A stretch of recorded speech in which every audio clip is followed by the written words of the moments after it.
مثلنا النهارده بيقول مد رجليك على قد لحافك، مد رجليك. ايه حكايته؟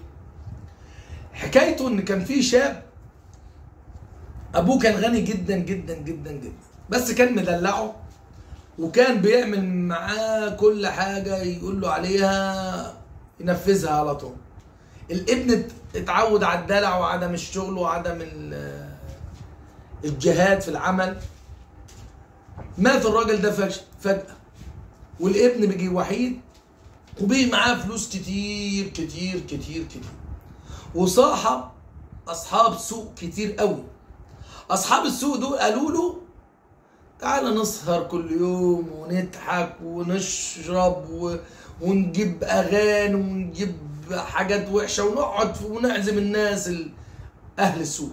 بيجي يعمل معاه كده، وكل الناس اللي حواليه بيجي يتنافقوا ويوكلهم ويشربهم، يقعدوا عنده بالاسبوع، وكل يوم سهر وكل يوم حاجات وحشه كتير، لغايه ما في يوم من الايام خلصت منه الفلوس، بقي معهوش فلوس خالص. كل اصحاب السوق بتوعه اللي كانوا معاه سابوه ومشى. قعد ليالي كل يوم ياكل ويوم ما ياكلش، يوم ياكل ويوم ما ياكلش، لغايه ما جت عليه فتره مش لاقي ياكل خالص. قال خلاص انا هسيب مكاني ده واروح لمكان تاني، المكان التاني ده هاكل فيه لقمه عيش واشوف الدنيا. راح لقي بستان، دخل على صاحب البستان وقال له انا اشتغل عندك. قال له خلاص انا هديك درهمين في اليوم بس تشتغل بضمير. الولد ما قدرش يشتغل وما قدرش يعمل اي حاجه وبيجي كسول. صاحب البستان لاحظ الكلام ده، وجابه قال له يا ابني انت ولا اشتغلت ولا بتقدر تشتغل ولا نافع في اي حاجه، ايه حكايتك انت؟ حكى له الحكايه. قدرا الراجل ده كان يعرف ابوه. قال له ازاي؟ ابوك ده كان راجل غني، ومهما كان انت فاسد ما كنتش تضيع الثروه دي. قال له لا، اصحاب السوق تعبوني وخلوني اعمل حاجات كتير وحشه لغايه ما الفلوس كلها ضاعت.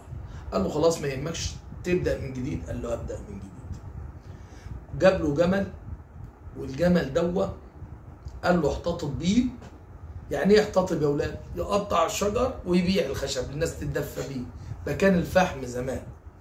فجأة الولد ده بقى ملتزم وبقى كويس، بيجي يكسب يوم بيوم، لغاية ما ابن صاحب البستان قال له انت كويس وتمام، وبس انا هجوزك ايه؟ هجوزك بنتي. واعطاله لحاف. تاني يوم الولد قال له يا عمي اللحاف قصير عليا. قال له يا ابني على قد لحافك مد رجليك.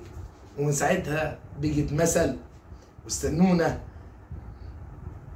في مثل جديد. المثل ده كان بيعلمنا اللي احنا نمشي ونقتصد في حاجتنا وحياتنا، والكتير علينا ما نجيبوش، واللي على قد ايدينا نجيبه، وعلى قد لحافك مد رجليك. استنونا في مثل جديد وحكايته اكيد استنوني. السلام عليكم ورحمه الله وبركاته.